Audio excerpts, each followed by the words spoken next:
Good morning, traders. It is Thursday, April 30th, the last trading day of the month. Man, we had some gangbuster earnings announcements yesterday. Facebook, fantastic. Microsoft, fantastic. Twitter, good. The day before that, we had Google, good. We've got Amazon after the close today. We got Apple after the close today. Tesla knocked the cover off the ball yesterday. Market should be going gangbuster crazy today. If you would have told me all these earnings reactions yesterday after the close, I would have expected to turn my screen on this morning and see a 40-point S&P rally. That's not what happened. Got the S&P trading lower today. You can see this gap down. Market tried to get going. We had some tails under body here. My 1OP indicator had a bullish cross. Bought the S&P futures in here, sold them in here for a nice 10-point gain. Started to see a little toppy action. As I mentioned to my chat room members, I said this long green bar is only important if we get a doji and another long green candle. That would be going right into the gap on the first attempt, and then we might have a chance for a bullish trend day. Didn't happen. Next candle was a little red. Oh, there we get a long red candle. So now I'm on high alert because I know that anyone buying into the gap here just got flushed out in a major way. So the market tried to recover in here, got my upward sloping trend line right in there, and there's another bearish cross on the SPY right in this level here. So I waited for that breakdown. I shorted the S&P 500 in here. I made 2 points on it. I got really anxious because every one of these candles started out green and then it faded. Started out green and then it faded. By this time, I got a little bit bored. Not bored. I didn't get the feeling that we were going to sell off. I mean, everything was shaping up for that, but we had a little bit of support forming right here, a couple of candles here that looked problematic.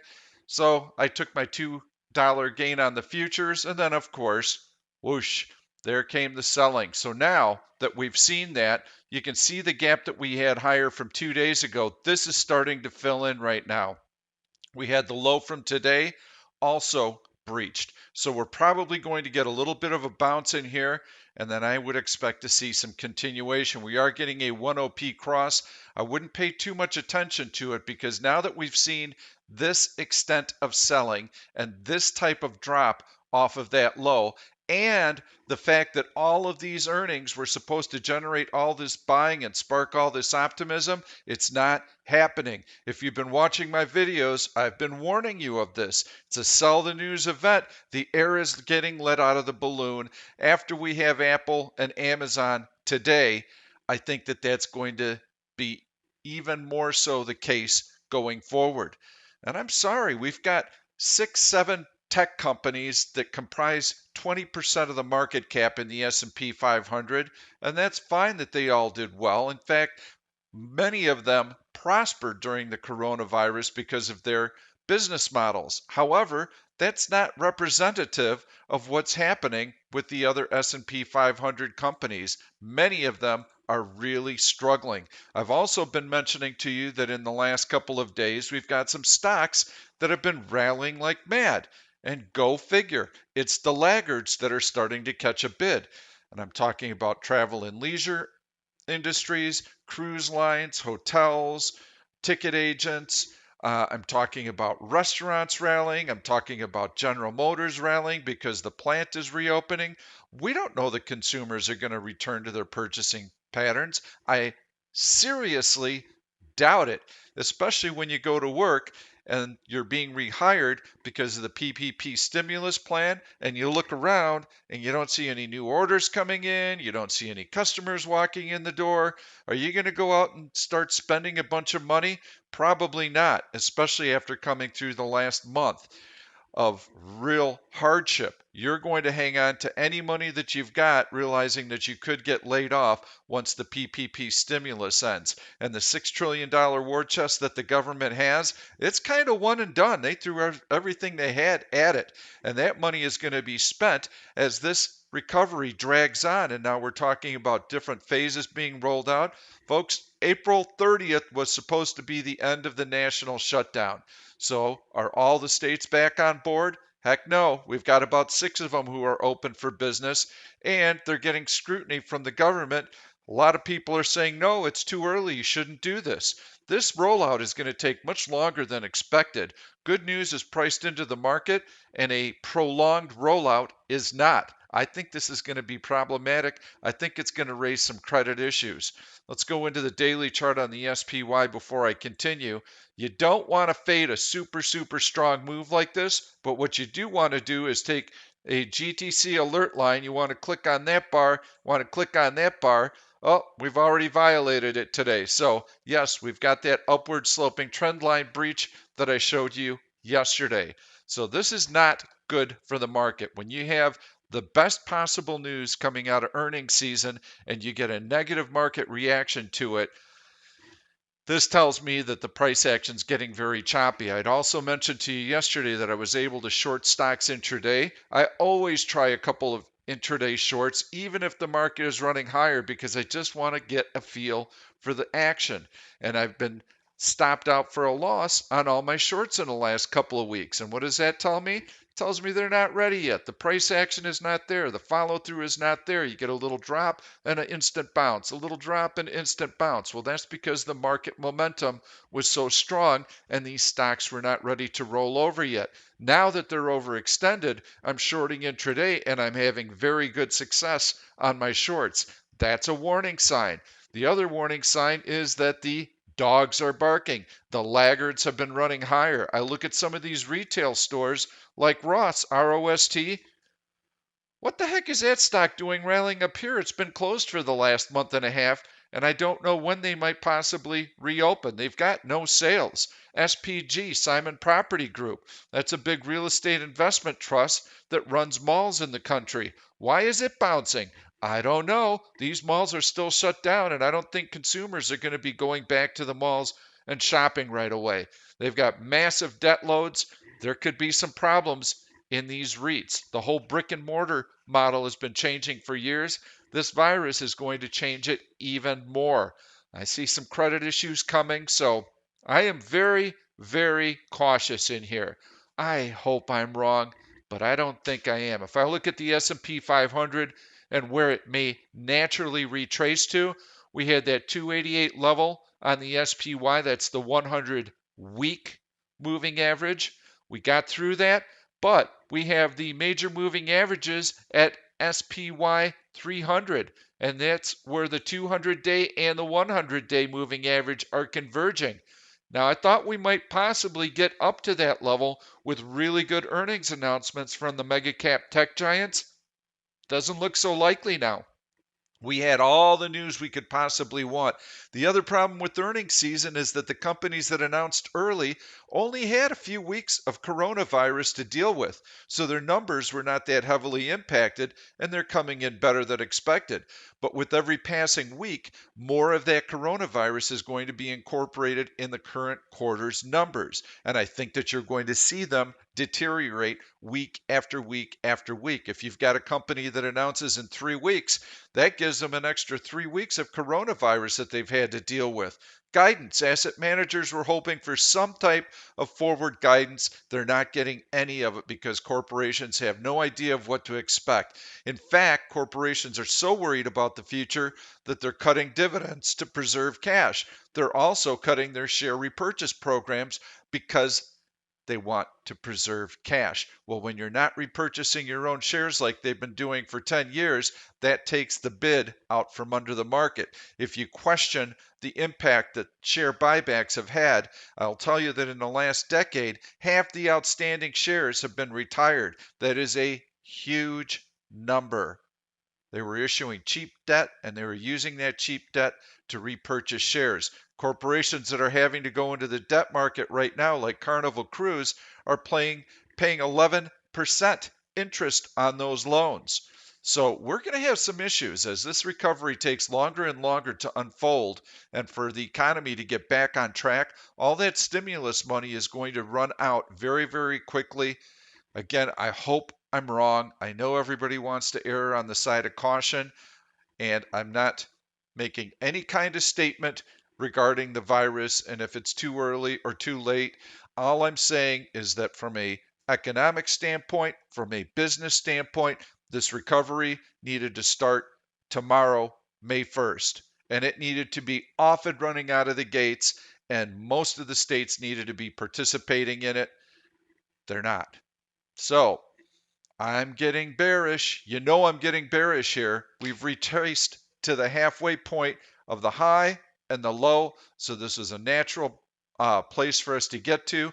We hit my target at SPY 288. And now I think that with each passing week, we're going to see more and more selling pressure. And that's going to come from the drag in this restart. So the optimism was great so far. We had the coronavirus growth starting to decelerate. Great. That's wonderful. Everyone was expecting that. Now they're waiting to see how the recovery goes. And I think it's going to be worse than expected. Good news is priced in. So, what do we do with this information? Well, I'm going to show you some longs and some shorts. I know that I had a number of you ask me about what do we do with Alibaba. Oh my gosh, Alibaba is starting to run higher. And I'm getting nervous, Pete, because we're at the 100-day moving average. Well, until the stock closes above the 100-day moving average, you don't have to worry about it. Our key was to try and get through this week. Once we get through this week, the spread becomes much easier to manage. And there we go. Whoosh. Stock down today. Baidu had some nice strength early, but it's starting to fade now as well. And you can see long tail above body. It's starting to pull back safely out of the money. This was highlighted a couple of days ago. Yesterday I showed you STNG. I went back to this honey hole many times yesterday, day traded it from the short side. Really got some nice profits out of this one. Shorted that bounce, had a nice rally here, drew my upward sloping trend line breach, shorted it, relative weakness the whole way, drew my upward sloping trend line, breach, shorted it, absolutely beautiful. If you shorted this stock overnight, you're down a little bit of money, but the stock is coming in right now. So this is an excellent short. I like it short on the D1 basis. You can see that 200-day moving average resistance, 100-day fails. I think you're going to continue to see some more selling pressure on this one. VLO, I like it. Told you I like refiners. It's pulling back a little bit with the market today. And you can see how you had a chance if you bought it and held it overnight. You did have a chance to scratch it today with the market being down. That's relative strength. You error, but because you're in the right stock, you can still salvage the trade and get out without losing money. So you had a chance to scratch in here, and if you saw the market opening lower, you should have probably been pretty cautious on it. Scratch the trade, get out. Stock is pulling back a little bit right now. I still like it longer term. Again, this is not a play on oil. It is a play on the spread between the price of oil and the price of gasoline. That's what refiners do. That's how they make their money. Even though the oil industry is struggling, I think the refiners are going to do fine. I think eventually people are going to resume their driving patterns here in the U.S. They may not travel abroad as much, but I think they'll get in their car and drive this summer. So I like Valero, and I believe that stock still looks decent. So let's see what we've got for today in terms of some longs and some shorts. I don't have anything particularly in mind, although I did notice Google. And I think Google may have a little bit of a problem. You can see these long tails above body here after earnings announcement, and you can see how it's below the 100-day moving average. So let's go into that 5-minute chart and take a look at it. You can also see how the low right here from yesterday is being violated. So it has a good likelihood of trying to fill in at least some of this gap. But the earnings were very good on Google. So some of the other standouts, Facebook. I like Facebook today, but I can't say that I would want to buy it, especially as it's testing this gap right here. But here's what I would do. I would take my alert line and I would connect the tops of the stock right here, and I would buy an upside breakout. I want to get back into the 5-minute chart on SPY because I like to continue to watch it. What do I think the SPY is going to do today, by the way? I think this is going to be a bearish downtrend day. I believe that you will not see a good market rally until the last 30 minutes of trading. You'll probably get a nice bounce midday, and then that'll fail late in the day, and then we'll get a very, very late closing bounce. But right now, we are starting to see some signs of support right here, which is good. So if I'm day trading S&P futures, I'm kind of interested right here. Got a long tail underbody, 1, 2, 3. We're starting to form a little bit of support. My 1OP indicator is starting to cross right here, so that's actually pretty bullish. So I would be looking for a bounce above this resistance level right here and a chance to buy. I'd like to see a few more tails under body before I start to buy, and I'm not going to be buying the S&P futures. I've traded them already today. I feel like the price action is a little bit choppy. If I were going to trade the S&P today, given my negative or bearish bias, I would be inclined to short it and not buy it. But I would take a look at some stocks that are performing well. So we're going to go into the heavy buying search and see what we might want to buy. We've got our downward sloping trend line on Facebook. eBay. Hey, look at that. There we go. Just right out of the gate. Heavy buying search. Love it. This is exactly the type of stock we want to buy. Look at that compression while the market's falling and that breakout when the market is still down. You bet. Posting this one in the chat room right now. And yes, that is a stock that I like. Let's take a look at the daily chart and see if it can have any legs here. Pretty big bullish engulfing pattern forming here. Announced yesterday after the close. They hit it hard. Now it's rallying like mad. Still a lot of resistance up here that the stock has to get through, but I like the price action I see right now. It tells me that stock wants to go higher. If I'm playing a market bounce, I'm not buying S&P futures. I'm buying eBay. This is nice. SDC. Look at it hold that compression right there. It wanted to run higher, and now it pulled back with the market starting to fall right here. You can see in the far right corner, that's the S&P futures. What's the stock doing? It's holding its own. Gonna post that one. Let everybody know I like SDC. So those are a couple picks right out off the top. Baidu pulling back hard. You know I don't like it on a daily basis. Here's a stock that's getting into the gap right now, relatively weak, FEYE. All right, well, we found two bullish plays right out of the gate, eBay and SDC. And we'll keep an eye on those. We'll give those a look before we end. Did you see how easy that was to find? That's how we do it. We wait for our 1OP cross, tells us the market's starting to find support. We get technical confirmation, tails under body. We're still looking for a little bit of strength. If we're early on this and we buy eBay, what do you think eBay is going to do if the market takes another leg lower? Let's take a look at it. What do you think eBay is going to do if the market drops here? It'll pull back ever so slightly, and it's still going to want to go higher. How do I know this? Because if there were sellers out there that were willing to sell eBay right here and right now, and they thought that all of this move off the low today after the earnings announcement was fluff, they would be spanking it down, down, down, down, down. But they're not, because for every seller, there's a buyer saying, I want to own this stock. I want to own this stock. How many more you got to sell? I'll buy them all from you. They're so anxious to get into this stock, it never has a chance to drop. Well, so what?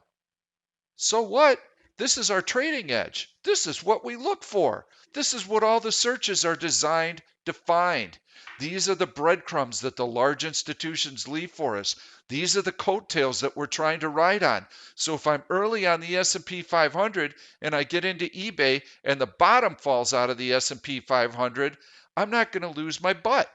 In fact, I'll probably be able to scratch the trade or maybe make a little money on it. If I'm right, and this is a sign that a bounce is coming, and this is a sign that the bounce is coming, it's like throwing rocket fuel on eBay. I make my money, I take my cash, goodbye, I'm waiting for the next opportunity. That's how we do it. Very, very important lesson. You have to have a trading edge. We work this edge all day long, just like I just showed you. So I'm going to continue to go down the list and see if there's anything else that looks particularly good.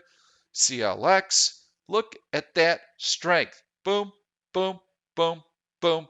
This stock wants to rally. And it's easiest to find these trades when the market is starting to slip. So let me show you another example of DRI. Okay, so we got DR. Oh, nice. Yeah, look at that selling. Well, I noticed that stock on one of my searches up in here when we had this downward or this upward sloping trend line that was breached and we had the negative or bearish 10P cross. I started looking for relative weakness. Went into the relative weakness 30 search. DRI was in there, brought up the chart, saw this and went, okay, this is going to be a good short. If the market starts to fall, I'm going to be in good shape. So I shorted it here, bought it back here, took a nice 40-cent gain out of it, just like that. So I can go through and take a look at other stocks on this list right now to see if there's anything. I mean, they're all going to be relatively weak, but you've got the market falling. So keep that in mind. The first stock actually is of greater interest to me. You've got this nice upward sloping trend line that's been breached and nice tight price action. Tight price action, tight price action. This is what I want. What I don't want, and I'll find a stock very soon, this is what I don't want. Herky-jerky like this, up and down and up and down and up and down. There's no pace, there's no momentum. It's very difficult to predict price movement on a stock like that. So I'm going to continue to look. And like I said, once the market sold off, the relative weakness 30 searches lose a little bit of their relevance because we want to be waiting to do the exact opposite. So when the market's selling off, we want to be looking for relative strength and waiting for that market reversal. But take a look at Pop Bear. There's a stock right there. See what that's doing. I'm going to take a look at Bear Run. These are stocks that have been selling off progressively. And there's some pretty weak price action with a breakdown below the low of the day. This has nice momentum. Yes, I would definitely try shorting that. We've got the S&P falling right here, and I would set a target. Since I am shorting and the market's down, I need to be a little bit more careful, and I need to set a target of maybe 10 cents on a trade like that. It's an $8 stock. WYNN, you can see this right here. What I'm going to do is take GTC. I'm going to click that bar right there, drop my GTC line. If that's breached, I know it's going to fill in that gap right there. It's taking out the low of the day right here. Yeah, that looks like a pretty decent short in here too, but you can see volatility. You can see choppiness in this stock. So that gives you a feel for what I'm looking for. And I'm going to see if I can leave you with a couple of good trades today. I kind of like that eBay trade long. And I'm going to show you another stock. I got to find one on the short side for you here. Let me find something good. Well, I do like DRI short, so that might be my short. Baba, let's take a look at Baba. We know we like Alibaba short. That's actually been coming in very strong, very hard. Alibaba would probably be a good overnight short as well. And let's go into DRI. I like that short. I'm actually short KSS. I might have already gotten filled on that. Let's take a look at that. KSS, I think that's a good short. Nice, strong, tight, price action lower. Go into the sectors that are the weakest. Retail going to be absolutely nailed. Restaurant going to be absolutely nailed by this prolonged shutdown. Any big ticket items like cars, GM, I haven't even looked at those sectors yet, but you can do that, or you can simply go through these searches to find relative strength and relative weakness. So let's take a very quick look at the stocks that I showed you. So I was wrong. This was not a support level. The market's coming in, it's selling off. Let's go take a look at some of those bullish picks to see how they're faring. eBay starting to show a little bit of weakness, but it's holding up well. So if you're in this, if you're trading S&P futures looking for a bounce and you got this kind of a move, you are going to lose a lot of money. but not here. Take a look at CLX, see what it's doing. It's still holding right up here, no problem. And the other one was SDC.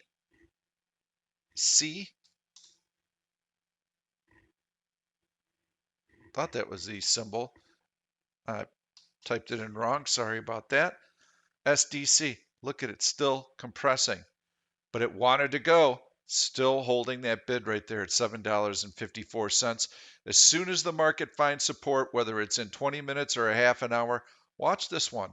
It's going to release. It's going to go higher. You'd have a really nice chance to make some money. So for right now, the way I'd be playing this is I'd be waiting for this market support. I'm starting to see some tails under body. Yes, this is a long red candle, but you can see how there's support forming right in here. Got this 1OP cross coming. I'd like to see a downward sloping trend line breach to the upside. That would certainly give me some confidence. I'm going to redraw that line very quickly. Going to use a couple of other points that give me a little bit of a steeper downward sloping trend line. So yes, right up in here above the prior low of the day would be nice. Anything that shows me that we're going to get a little bit of a bounce here. The longer we spend here, the more likely that we get at least a decent little bounce. And then we're going to be looking for those bullish stocks that I showed you. And we're going to be using the searches like heavy buying, relative strength 30 to find those picks. And yes, I do think that Facebook is holding up fairly well also. Let's take a look at that. You've got this low of the day has been able to hold. It's been able to hold its gap higher. That's good news. They posted excellent earnings, downward sloping trend line, so that when the market does finally support, this line will come down and eventually it should be crossed to the upside. I'll know about it. I'll get an alert, and then it might be time to buy Facebook. That's all I've got for you today. If you like this content, please give it a thumbs up. Make sure to subscribe to the YouTube channel and turn on your notifications so that you never miss one of these videos. Thank you. Trade well. Thank you for watching this YouTube video. I'm Pete Stolzers, and I'm going to keep the trade ideas coming along with lots of education. So make sure to subscribe to the channel and please turn on your notifications so that you never miss another trade. If you like the content, please give it a thumbs up. I've loaded 2 other videos that I think you're really going to enjoy. Stay tuned. We'll see you soon.